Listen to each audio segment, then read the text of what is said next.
Hey folks, Quill18 here, and welcome to another Dota 2 commentary. This time I will be playing Leshrac, and spoiler alert, this is going to be a very short game. I've really been enjoying playing Leshrac lately, and I want to do a video of the game is his, so this is the game I just played. It's not very long, but it'll still let us talk a little bit about the strategy with this character, who I find really awesome. I find his abilities are very different and interesting. I like that his Q ability, which is an AoE stun, actually takes quite a lot of skill to land. What's interesting is that the stun duration doesn't go up with ranks, so as long as you're very good about landing it, just one rank in a Q is more than enough for a lot of applications. That being said, I do like to rank it up because it is A, a lot easier to land, B, gives you the opportunity of stunning more than one person, and C, it does add more damage, so there's some value in doing that. I don't know if it affects the cooldown at all. No, I didn't think so. But it's actually a relatively short cooldown at 9 seconds, but there's a stun delay, and you're not targeting someone, you're putting it down on the ground somewhere. So it's a little tricky to land, and I like that it rewards skill, which is important considering the rest of his abilities are pretty simple to use. You can see here, actually, my partner here, domain user, we end up taking quite a bit of harass early on because of the double ranged thing going on. Husker is kind of an odd character when it comes to his ranged, because he's got the damage over time burn thing, and he can be quite harassing, especially with paired by a second range character. So you can see here that Night Stalker's taken quite a bit of abuse. And I probably don't do a great job of sort of covering for him here, but we have a little bit of an early problem with the lane phase. But really, what I really like about him, and the ability that I like to put a lot of points in early on, is his W, is the Diabolic Edict, which is really cool and interesting. You turn it on, and then you get these little explosions all around you if there's no one around. But if there's things around, each explosion will randomly hit one person. So if there's a lot of targets around, it's going to spread around the damage quite a bit. But if there's only one person around, every single explosion hits that person. And this also works with buildings, which makes Leshrac he's a very potent pusher because it's effectively a very good area of effectability. And you can even use your Q to help farm or push back a creep wave if you want. It's not really the most effective use of his mana and cooldowns, but it is viable. But the damage done by his W is pretty good for pushing back lanes. But more importantly, if you're able to isolate a tower with no enemy minions around, there we go, we're swapping some tangles around just to try to get Night Stalker back up to mask. First blood is pretty nice. We're not going to complain about that. But yes, if you can get a tower alone, like if you push the tower and you hit your W, every single tick of this, and at max, it's going to be ticking for 50 damage per tick, and it doesn't say how many ticks. I don't think it's 1 per second, although it's entirely possible that it is. I'm pretty sure it's more than that. It might be like a couple ticks per second. So you're unleashing a lot of damage on a singular target, and you can push towers very, very, very effectively with Leshrac. His E, Lightning Storm, I have experimented with maxing it out pretty early along with the W. But I wasn't really keen on it. It is good for pushing lanes, and I suppose doing some damage in team fights. But I don't know. It actually does do a lot of damage per jump. It can't hit someone more than once, as far as I can tell. So it'll just hit everything there. It will hit the thing you target, and then it'll hit things randomly after that, as far as I can tell. So it's fine, and it's fine for pushing. And you'll get it at some point, but it's my third priority, or it's my last priority. I don't think it's as important. The W is very good for pushing. You only have so much mana early on as well. Later on, we are going to resolve the mana issue, at which point we want to be able to spam as much of that pushing stuff as possible. And when you hit that mid to late game and you need to be able to like split push, Leshrac is your dude for that. And that actually works out really well for my playstyle. These spellcasters who are good at support work out very well for me, and people who can push really work out quite nicely. One of the other things I've been doing a lot is getting a Bloodstone on a lot of the sort of supporty type characters. I think it's a fantastic item in general, especially for someone, who's still not pro and tends to burn through their mana a lot. Bloodstone, and even the items that you use to build up to it. Wow, that was weird. I was about to pull up the shop. Oh, apparently I can't if I'm in directed view. This is my actual camera from the gameplay.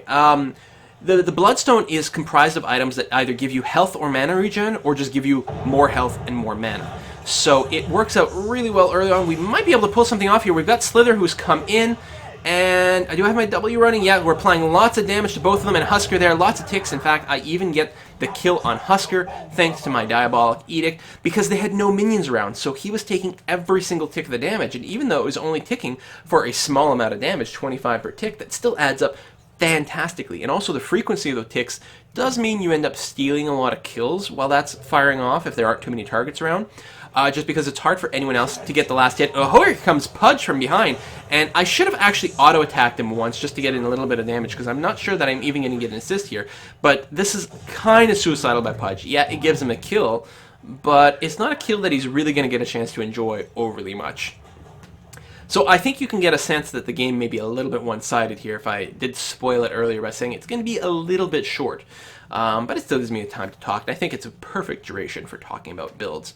I did start with the extra intelligence item because I wanted to be pretty aggressive with my mana usage early on. It's a little bit of a risk. There, building a bracer is pretty forgiving, and if I were playing in a more competitive league, and I did worry because I think I picked Leshrac and then after someone picked Anti-Mage, and if I'd realized there was going to be an Anti-Mage, and even the Husker for that sort of abuse, there we go, lots of damage being applied on Pudge there with my W, then I would have, I think I would have started with the strength item as opposed to intelligence item and built the armband, or the bracer, whatever it's called, the bracer. As opposed to the this talisman, the null talisman. I would have built the strength item for slightly more hit points, slightly less health, but it turns out that it doesn't really matter here, and it's going to be fine. I think at this level of play it's pretty good. Get another stun off of Pudge, not really able to finish him off. Too many minions around for my W hit, but the W is still giving me lots of last hits. I maybe should have gone in tower range a little bit sooner. There's going to be a failed hook there, which doesn't do anything, and I'm going to pull back. So I think I was talking about, oh yeah, the Bloodstone. Yeah, it just gives you so much regen, and one of the things with me, because I play support characters, you don't tend to scale up in the late game, and late game you're sort of just fodder. There's another stun, and I don't have enough mana for my W, which is a shame. Not that I think it would have killed them because there were too many minions around, but lots of harass on Pudge, just trying to keep him as low as possible.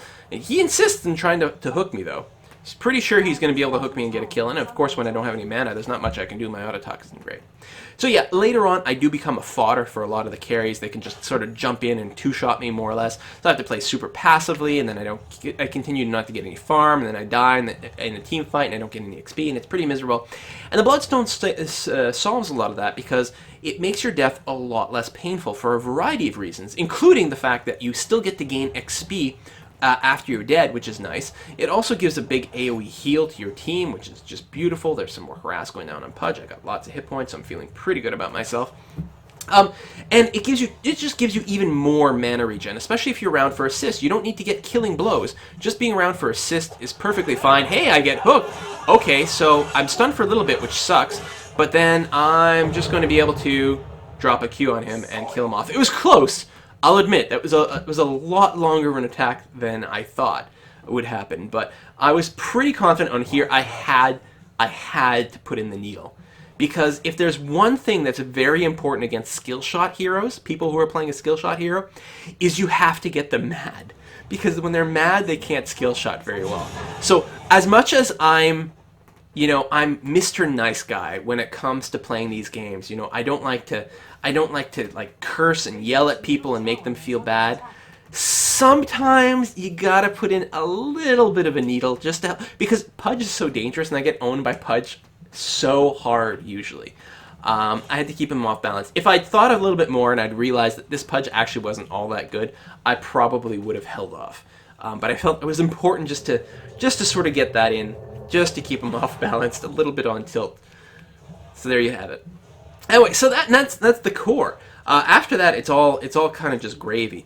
I do delay getting my ultimate. I find like a lot of these ults, some of them are like you have to get it level 6 because it's just absolutely game breaking. Those tend to be a lot of times ultimates that have some form of CC. But again, and this happens when I'm playing. I was gonna say Viper, but I mean Venomancer. There we go. My Q was unnecessary, but I figured I'd help out. And then I'm like, oh, well, we've killed this guy. Let's push the lane a little bit here. Optimally, you use your W for the tower, probably, but I was like, still, if I just kill the minions faster, that's almost as good. You can see here I'm finally using the trick that if you attack your minion while you're in tower range, the tower will retarget and break you, and which is wonderful. So what was I saying? Late game items?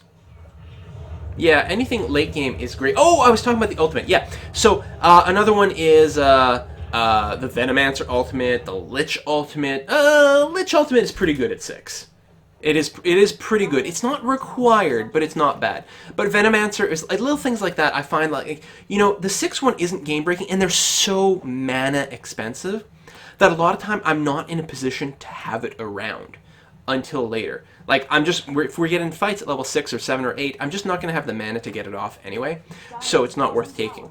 And I got the feel that Leshrac was very much like that. His ultimate's a little weird. It's, you know, you toggle it on and you have a very, very short range AoE damage source just point blank around you.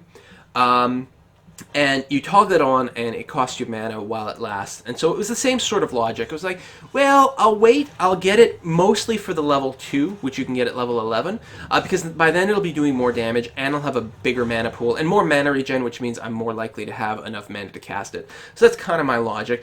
I think I often get it I get the first rank at level 9, just because it kind of works out that way, because I'm not getting the E. So the next, I'll level up, and my Q and W are maxed out, so... So it's like, well, I guess I could get my E or stats, but okay, I'll put 1 rank in my ultimate, because what the hell, just in case. Another nice engagement there, easy kills. The enemy team just didn't seem to be quite up to snuff in this particular case. Just a lot of times when you're, if you're new to a MOBA, and you're playing, oh, there's a hook. That was actually a pretty nice attempt. It just, like, miraculously didn't hit any of us. And I don't think we even noticed. We're like, yeah, whatever, Pudge. Good try. If you're starting a MOBA, and it doesn't matter what you're playing, Dota, League of Legends, Han, the low levels is mostly rolling the dice to see who has the worst player on the team. Who has the guy who's going to feed the worst. That tends to determine the winner more than anything else. Or if one team happens to have someone who's like uber good and can just like abuse the hell out of everyone, or, you know, identifies the weakest link and just picks on him like crazy. And so it tends to be single persons that matter more. But as you go up the rankings, then everyone sort of equalizes a lot more in skill. Or ironically, if you drop the rankings, then everyone sort of equalizes badly. It's that starting ranking, that neutral, that balance point where it's very, very random what you're going to kind of experience. So that tends to happen. I don't know how robust the matchmaking is in Dota 2 yet. Although I say that. And yesterday I joined in a game with someone who had 970 wins. Not just total games, wins. And just for reference, I have something like 20 wins or something like that. Not a whole hell of a lot in this game. And that was a bad game. That was a bad game. So like it was a group. I think we were a 5-man group. So there was me with like 20 or 30 wins, domain user with like 30 or 40, an anime hero with, you know, 30 or 40 as well, or something like that, and a guy with 900 wins and a guy with 700 wins on our team. And so when we went into the matchmaking, we just got crushed because, yeah, sure, the other 2 guys on our team were like really, really good, but the 3 of us were so inexperienced compared to everyone else in the game that we just got completely dominated, and it didn't matter how good the rest of the players on our team were. We just ended up feeding to these like semi-pros. It was just ridiculous. That's why when I was doing a bunch of my Han videos, people were always like, oh, play a game with me, I'm really good, I'm 1800 rated, and I'm like, dude, I'm like 1200 rated. There's no way I'm ever going to pair with you because it's going to be a bad experience for all parties considered. Just no. Bad. Alright, I took a little bit too much damage there, and I was like, I had no mana, we'll back off, and already they're calling GG, which is absolutely true. I mean, it's 15-1, we haven't lost a tower, we've taken out a bunch of them. If we were to bring up the XP graph, yeah, that's pretty bad. The gold graph, that's even worse. So I have been playing some Leshrac, and I enjoy him a lot, but, you know, I just picked this game because it's the most recent game that I played, and yeah, it was short enough just to talk strat. Let me go and flip over into Godlike. Yeah, that's always good. We're going to go into a directed mode just so that I can talk about the items. Oh yeah, it doesn't bring up the sort of guide and recommended items.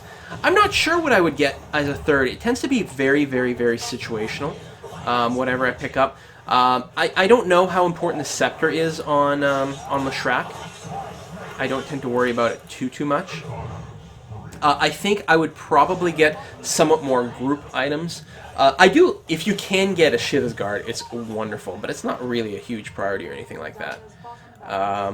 Yeah, I don't know. Actually, if you have good suggestions, get it. I've gotten a Lincoln Sphere before as a reaction to other people, and that started to be like ridiculous mana regen. You can't normally afford that many. That's just so many vanity items. In fact, in a typical game, what will probably end up happening is I might end up getting a couple of null talismans to fill in, because it goes so much slower. You get the magic wand, you get a couple of null talismans, you get your boots, depending on how the game is going, I might get arcane boots, which are the greatest boots in the goddamn universe. If I'm having a hard time getting money, then I'll usually have to settle for the arcane boots, because I don't know when I'll be able to like get the items for a bloodstone. But if it's going at a half decent pace, I'll usually go boots and the what is that called? The Voidstone for the mana. That's the second time I've done that. I can't see the buttons up here because the Fraps icon. Oh, I've got to move that to a different corner so it doesn't get in the way. Sorry guys. Obviously the game was pretty much over. It was. I think we only had a couple minutes left to the replay anyway, but I have to move the Fraps counter so that I can actually see the buttons up here when I close the menus and not just X out of the replay. But yeah, a lot of times I'm able to get the huge regen item, the Mana Stone, the Void Stone. Why can't I never remember the name of this? The plus 100% mana regen item that costs like $8.75. So ideally, yeah, I get that and get into boots. But if it's dragged on a really long time and I know for a fact I won't be able to get my Bloodstone at any point, and I haven't gotten past my basic boots of speed yet, then I'll just go for the arcane boots, because the mana regen is really good for me, but also it's that sort of team player item. And obviously, I'm not going to be getting much in the way of items at that point. So I turn into, I'll get arcane boots, I'll help just like sustain a 5-man push, and then I'll spend the rest of my money on wards. Not that we had to spend any money on wards this game. It just didn't work out that way. It was just like, oh, we'll just keep pushing and pushing and pushing and make money. Usually I buy a few more, but this just had a bit more of a face roll feel to it. So there we have it. And there's my Leshrac guide for my, with my whole, I have 28 wins, so obviously my skill in this game is unparalleled, and you should take my word as law. Anyway, if you have any other advice for people, please leave it in the comments. We really appreciate it. I do read every single comment that people leave, including the bad ones that tell me that I'm super sucky at all games forever. So I appreciate it. See you next time, folks. Bye-bye.